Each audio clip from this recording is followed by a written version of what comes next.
السلام علیکم ورحمۃ اللہ تعالی وبرکاتہ۔ صاحب ناظرین، امید ہے آپ خیریت سے ہوں گے۔ اللہ کے فضل و کرم سے خانقاہ عبدیہ سرحالی شریف سے آپ کو وظائف کی دنیا میں سے وہ چیزیں ملتی ہیں جو آپ نے پہلے کبھی نہ سنی ہوں گی، پہلے کبھی نہ دیکھی ہوں گی، اور آج کی اس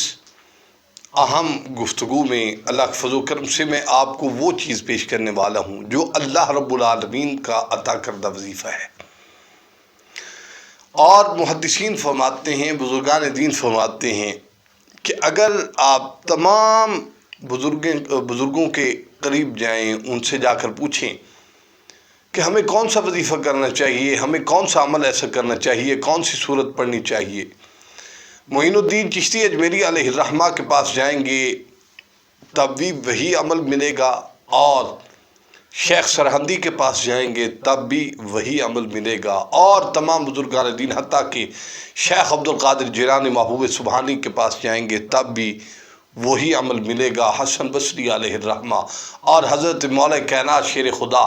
کرم اللہ وجہہ الکریم تک جائیں گے تب بھی وہی عمل ملے گا، حتیٰ کہ آقا کریم علیہ الصلوۃ والسلام کا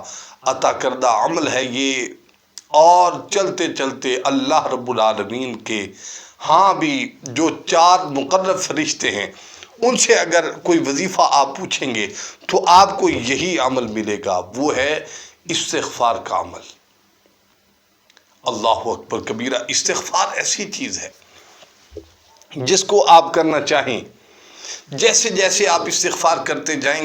جائیں گے اللہ رب العالمین کے فضل و کرم سے آپ تمام بلندیاں آپ چڑھتے جائیں گے، ایسی بلندیاں آپ جو ہے وہ اللہ رب العالمین آپ کو عطا فرمائے گا، تمام چیزوں کی فکر آپ کے دور ہو جائیں گی، دنیا میں سخت سے سخت ترین آپ کا دشمن ہو زیر ہو جائے گا، رزق کے دروازے بند ہو چکے ہیں، اللہ رب العالمین کے فضل و کرم سے تالے توڑ دیے جائیں گے اور آپ کے گناہ معاف کیے جائیں گے۔ سب سے بڑی بات تو استغفر اللہ ایسی چیز ہے، اس میں بڑا لمبا وقت مجھے چاہیے، آپ کو میں انشاءاللہ تبارک و تعالی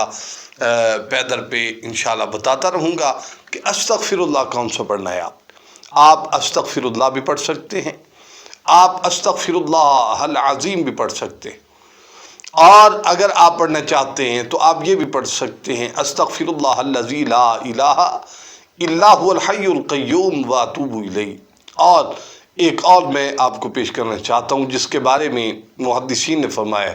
کہ اگر آپ پڑھنا چاہتے ہیں استغفر اللہ العظیم الذی لا الہ الا هو الحی القیوم، یہ آپ پڑھیں، آپ نے صرف 3 دن پڑھنا ہے، اور